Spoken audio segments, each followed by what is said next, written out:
Zarkira was not just big. She was a giantess 12 feet tall, full of muscle, and covered in strong armor made from the bones of dead beasts. Her eyes glowed gold. Her voice sounded like thunder. Every alien soldier feared her. Every human avoided her. No one dared to speak near her unless ordered. She had won over 30 battles by herself. Her name was whispered across galaxies. Mothers used her story to scare their children at night. "Behave or Zarkira will come," they said. But the strangest thing? She had no mate. In her alien culture, a warrior could only take a mate after defeating all challengers in the Trial of Blades. She defeated everyone. No male was strong enough. No one wanted to try again. Some believed she would never accept a partner. But still, deep inside, Zarkira felt something missing. She stood tall in her victory halls. Yet every night, when the armor came off, she sat alone. She didn't understand why silence hurt more than battle wounds. Then came the humans. They arrived for peace talks after the long war. They were smaller, softer, and not as strong. The aliens laughed at them. Weak, they said. Cowards, they believed. Zarkira watched from her tower and said nothing. Until one day, something strange happened. While the other humans stayed far from her, one man walked straight into the war camp. He was an engineer, not a soldier. His name was Eli Grant. Thin, average height, soft voice. He wore no armor, just a translator on his wrist and a bag full of tools. Everyone thought he was lost. But Eli didn't look scared.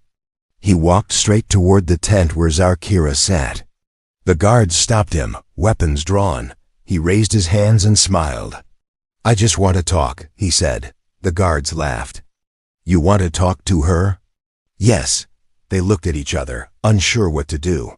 But the giantess herself stepped out, curious. "What does the human want?" she growled. Ele looked up at her with calm eyes. His voice did not shake. "I was told you are the strongest being on this planet," he said. "Is that true?" She raised one brow. "It is." "Then I must ask you something," he said. The camp fell silent. Zarkira leaned forward. "Speak." Eli took a breath. His voice was soft but clear. "Would you like to go on a walk with me?" The camp exploded in gasps. One alien dropped his cup. Another whispered, "He's dead." But the giantess didn't move. Her eyes studied him slow, serious. Was he joking? Was this an insult? Then, she did something no one expected. She laughed. Not loud or mocking, a soft, deep laugh, like a quiet storm inside her chest. "You are brave," she said. "Or foolish." "Maybe both," Eli answered. She looked down at the small human and nodded. "Come, walk with me." And so, the strongest alien warrior in the galaxy walked side by side with a fragile human engineer. No chains, no guards, just two beings talking. The galaxy changed that day. But the danger had only just begun. The camp was not built for peace.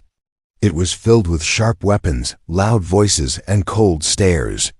But now, silence spread like a strange wind. Every eye followed them, Zarkira the giantess, and Eli the human, walking side by side. No one could understand it. No human had ever walked beside her like an equal, and definitely not one without armor or rank. Eli didn't speak much. He looked around, calmly taking in the alien architecture, the flags made from beast hide, the fires that never went out. Zarkira led him past everything, her long strides slowing just enough for him to keep up. She said nothing at first. Her face was unreadable, her steps heavy but graceful. Ele didn't try to impress her. He didn't talk too much. He didn't brag. He just walked. It confused her. Most suitors tried to fight her, gift her rare weapons, or prove their bloodline. But Ele didn't care about any of that. He asked questions, simple ones.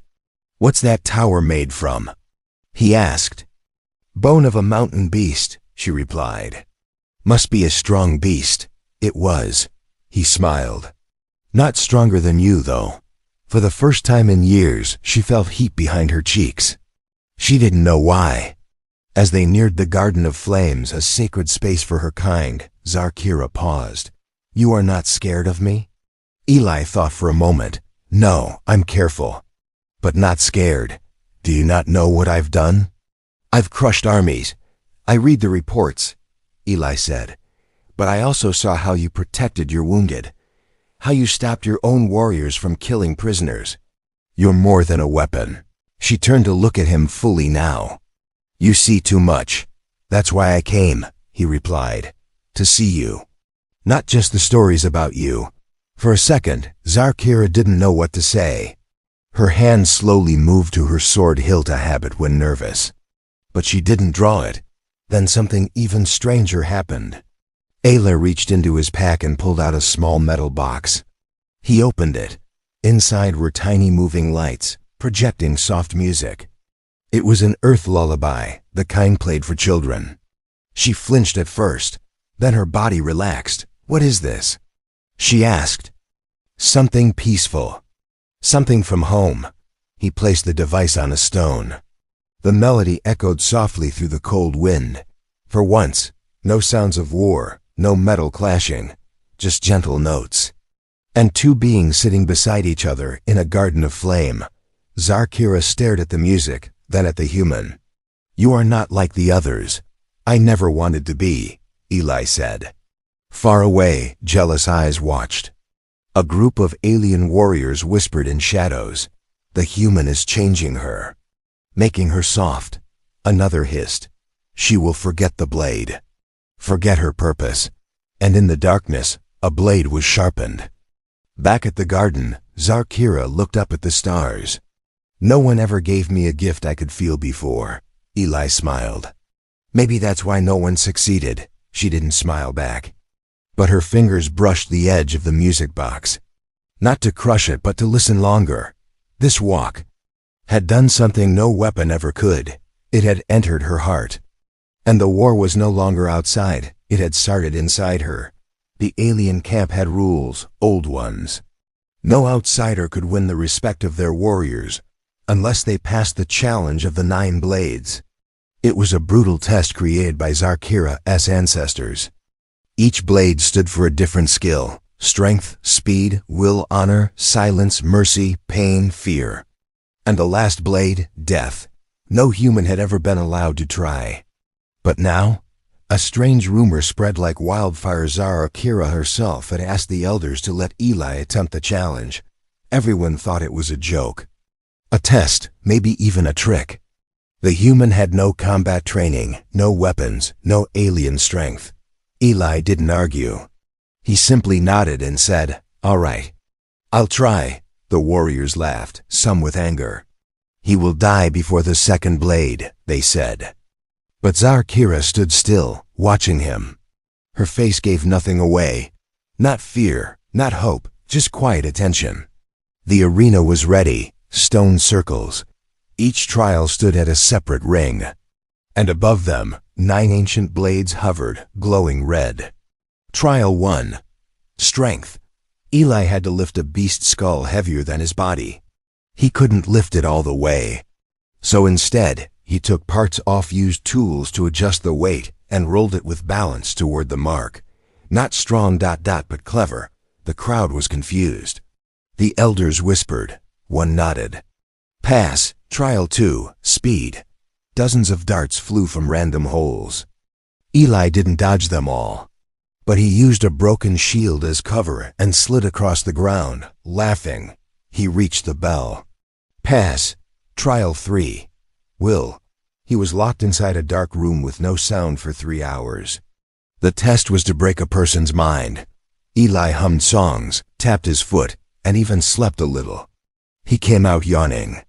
That was kinda relaxing. Pass. Trial 4. Honor. A fake Zarkira appeared. She insulted him. Threatened him. He didn't respond with anger. He bowed and said, "I will never raise my hand to her." The crowd grew quiet. Pass. Trial 5. Silence. Walk a path filled with pressure bombs. No sound allowed. Eli didn't even breathe loud. He made it across. Pass. Trial 6. Mercy. A small alien creature wounded blocked his way. The weapon was beside it. He picked up the creature, tore his shirt to bandage its leg, and carried it across. Pass. Trial 7. Pain. He was asked to hold onto a burning rod for 10 seconds. He screamed, but he didn't let go. Pass. Trial 8. Fear. They showed him a vision of Earth destroyed. Everyone he loved, gone. He dropped to his knees. Tears fell. Then he stood. Fear won't stop me. I choose hope. Pass. Then came Trial 9. Death. The final blade floated down. It was real, sharp, cold. Kill this beast, an elder said. A caged animal, small, trembling, eyes full of trust, was placed before him. Eli looked at it. Then at Zarkira. Then back at the blade. He dropped it. No, he said. If death is your proof of power, I don't want it. I'd rather fail. The crowd roared in anger. Fail him, but Zarkira raised her voice, powerful and calm. He has passed, for he chose life. The elders hesitated.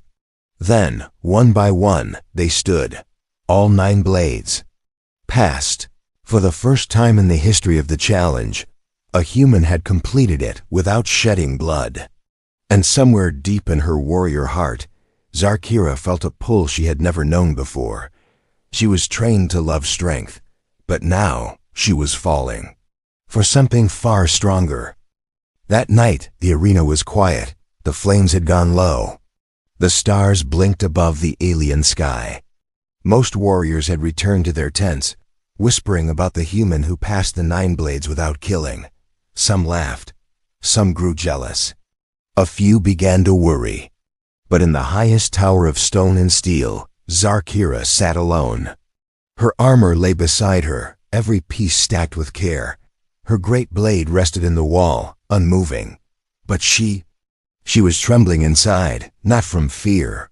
From something worse, from confusion. She had spent her whole life as a weapon. A warrior. She had never let anyone close. Never told anyone the story behind her name, behind her scars. Until now. She heard footsteps, quiet, careful, human. Eli entered the tower slowly. He paused near the edge of the room and didn't speak. He saw her sitting in the dark, her giant form only half lit by the moonlight through the ceiling cracks. She didn't look like a monster now. She looked tired. I can go, he said gently. If this is a bad time, her voice was soft. You passed the challenge. You have earned a seat beside me. He stepped forward. Sat on the cold floor. He didn't ask anything. Just waited. Zarkira looked down at her hands. She removed her gloves. Her fingers were covered in old burn marks, healed but ugly. Across her arm, scars, cuts, missing patches of skin. Not from war, from before. I was taken when I was small, she said. My planet was raided, my family gone. I was made into a fighter. Not for honor, but for entertainment. Eli stayed quiet.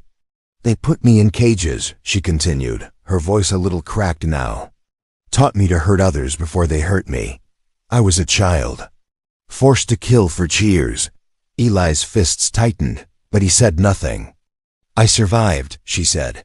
Not because I was strong, but because I stopped feeling anything. She looked at him now. Until you showed up. Eli met her gaze. You still feel. You never stopped. You just hid it to survive. No one ever asked me to feel, she said. Until you gave me that music. Until you looked at me like I was more than metal and muscle. She stood up slowly. Her full height filled the room, shadow falling over him. I could crush you, she said. Eli nodded. I know. I could throw you from this tower. He gave a small smile. Probably. She stared at him. Her fists slowly opened. Her voice dropped to a whisper. But I don't want to. The silence between them grew warm. Zarkira stepped forward, her massive frame kneeling slowly in front of him. She placed her large hand beside his, not touching, but close. I've broken bones, she said, torn ships in half. But I've never told anyone this. Eli looked into her glowing eyes. Then I listen. All night if I have to. And that night, the warrior who had never cried told her story to a man who never judged. No battles. No blades, just truth. And somewhere far beyond the stars, the ancestors of her kind stirred in their graves, because the most feared warrior in the galaxy was falling. In love, the twin moons rose red that night. It was a rare sight called the blood moon, an omen of power, war, and change in Zarkira's culture. Warriors would light fires, dance, and offer silent vows to the stars. But this blood moon felt different. The camp was too quiet. Zarkira and Eli had grown closer. Days passed with long walks and quiet talks. She had started showing him her world, not as a warrior, but as a woman. The other warriors didn't say anything aloud, but their eyes burned with questions, and something darker. She didn't notice it at first. But someone else did. Eli. He had been fixing a power node near the supply zone when he felt it a cold stare. Then another. When he turned around, no one was there. But the air felt heavier. Back in her chambers, Zarkira looked at herself in the mirror for the first time in years, not to fix her armor, but to fix her hair. Her hands shook slightly. She didn't understand this feeling in her chest. Could a warrior still be soft? Still be strong? Suddenly, a messenger rushed in. Your human has been attacked. Her heart dropped. The ground cracked under her feet as she bolted from the chamber, faster than sound. The guards followed. Alarms rang. She found him in the center of the camp on the ground, bleeding from a deep wound in his side. His breathing was slow, weak. A small alien child clung to his arm, crying. Zarkira dropped to her knees. Who did this? She roared. The crowd was silent. Then a voice from the shadows whispered, The human is making you soft. A group of armored warriors stepped forward, each wearing the symbol of the old order. He must be removed, one said. You were our champion, our goddess. Now you act like a weakling loving a creature that cannot fight. Zarkira stood, her body shaking with fury. He passed the 9 blades. He passed words. The rebel spat. Not war. Without another word, Zarkira drew her blade. It hummed with power. Touch him again, she growled, and I will erase your bloodline. The rebels hesitated, but they had numbers. Stand down, one elder cried, stepping between them. No more blood tonight. Zarkira ignored him, her eyes locked onto the rebel leader. You fear change because you cannot grow. But I am not becoming weak. I am becoming whole. They didn't attack her. Not tonight, but the message was clear. There was a line drawn, and it would be crossed soon. She turned back to Eli. His eyes opened just a little. He smiled. Still think I'm making you soft? He whispered, blood on his lips. She touched his face gently, her fingers shaking. No, you're making me. Alive. The healers rushed in. She didn't leave his side. Not for 1 second. That night, under the blood moon, a warrior made a vow not to her sword, but to him. She would protect him with her last breath, even if it meant turning her blade. Against her own people, the wounds on Eli's body were deep, but he survived. The alien healers said his recovery was a miracle. But Zarkira knew better. He survived because his heart was stronger than any blade. For 3 nights, she sat beside him in the medical chamber. She didn't wear her armor. She didn't speak unless he opened his eyes. She just stayed watching over him, protecting the man who had walked into her world without fear. But outside the chamber, tensions grew. The warrior clans were divided. Some believed Zarkira had been corrupted. Others, especially the younger warriors, whispered of a new path of peace, of bonding, of something more powerful than war. The High Council called a meeting. They expected her to end the connection, to choose the old ways. But Zarkira did something no one expected. She invoked the ancient rite of union. It was a sacred ceremony older than memory, performed only when a warrior chose a mate not from conquest, but from honor and soul. Only 5 had ever invoked it. All were legends, but never had one chosen a human. The council was shocked, some angry, others silent. One elder asked, "Do you understand what this means? You offer your life thread to someone not of your kind." Zarkira answered with steel in her voice. "He is not of my kind, but he is of my spirit." Preparations began. The Temple of Union stood atop a floating mountain, carved into the clouds. Its steps had not felt warrior boots in centuries. Eli, still healing, was carried by a gentle glide bed. He tried to speak. "Are you sure about this?" Zarkira looked down at him, her eyes glowing. "More sure than I've ever been." Inside the temple, ancient lights flickered on for the first time in ages. The air was thick with history. On the walls, carvings showed the old unions between warriors and seers, generals and healers, leaders and exiles. Now, a human stood where only warriors once stood. Zarkira wore no armor, only a ceremonial robe woven with the crest of her bloodline. Her scars were visible, her strength naked to all. Ele wore a simple black suit borrowed from the Human Peace Delegation. It didn't fit well, but he wore it with pride. The High Priestess stood between them. Her voice echoed in the temple. "Do you, Zarkira of the Skybone line, offer your breath, blood, and battle to this being?" Zarkira answered, loud and clear. "I do." The priestess turned to Eli. "Do you, Eli of Earth, offer your spirit, heart, and truth to this warrior?" Eli looked up at Zarkira, smiling weakly. "I do." The priestess stepped back.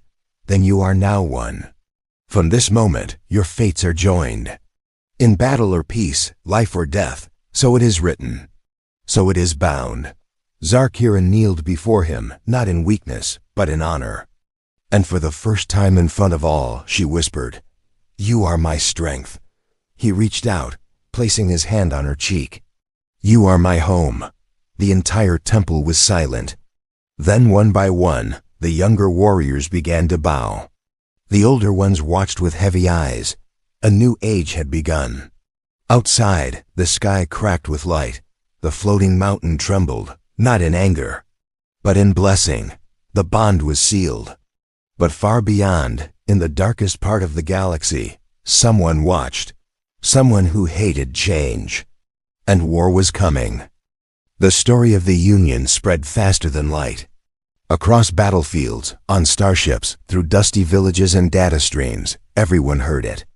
The unmatched giantess, Zarkira of the Skybone line, had chosen a human mate, not through conquest, not through tradition, through trust, through love. Some cheered, some feared, some plotted revenge. The High Council could no longer ignore what had happened. Their strongest warrior had broken the unspoken rule, never let outsiders into the heart, and worse, she hadn't fallen. She had risen, stronger, calmer, wiser, but peace is not easy. One of the old warlords, Vorak the Iron Spine, refused the new path. He gathered his fleet in the deep shadows of the Outer Ring, summoning those who still worshipped violence. They believed Zarkira had betrayed her blood, her people. They believed Earth had poisoned her. They planned to strike at dawn. Zarkira knew it was coming. She could have launched first, could have destroyed Vorak's fleet in hours. But she didn't. She stood before her people with Eli at her side and said something no one expected. "I will face them. Without killing." Eli tried to speak. "That's too dangerous." But she gently took his hand. "I've crushed armies. But this time, I must protect more than land. I must protect hope." She flew to the edge of the system in her warship. Alone. When Vorak's fleet arrived, they were ready to fire. But Zarkira opened all channels. Every screen lit up with her face, not angry, not shouting, calm, clear. "You fear me because I changed," she said. "But what I became is not weak, it is free. I have found strength in something greater than fear. I chose peace not because I was beaten, but because I was brave enough to love." Vorak snarled. "You speak like a human now." She didn't flinch. "Then let that be my greatest weapon. Behind her, hundreds of ships arrived, alien and human, side by side. Not to fight, but to stand with her. Pilots, engineers, even young warriors who believed in her vision. Vorik had the numbers, but not the spirit. His fleet turned slowly. One by one, his allies left. He was alone. Zarkira didn't fire a single shot, but she won a war. Back on her homeworld, children played in peace. The arena was turned into a school. Songs were written about the warrior who chose to love, about the human who taught her how. Ailey became a teacher sharing Earth knowledge, helping rebuild broken systems. Zarkira became a leader, not with a sword, but with her voice. They still trained, still sparred for fun. But now, they fought beside each other, not against. Years passed. Legends grew. And one quiet evening, under the twin moons, Eli sat beside Zarkira on the same stone where they first talked. He looked up at her and smiled. "Do you ever miss the battles?" She looked down, eyes soft. "No, I found my greatest victory in you." And when a small child, half human, half giantess, ran into their arms, laughing, the galaxy finally understood. Peace was never weakness. It was the bravest choice, and love was the strongest force in the universe.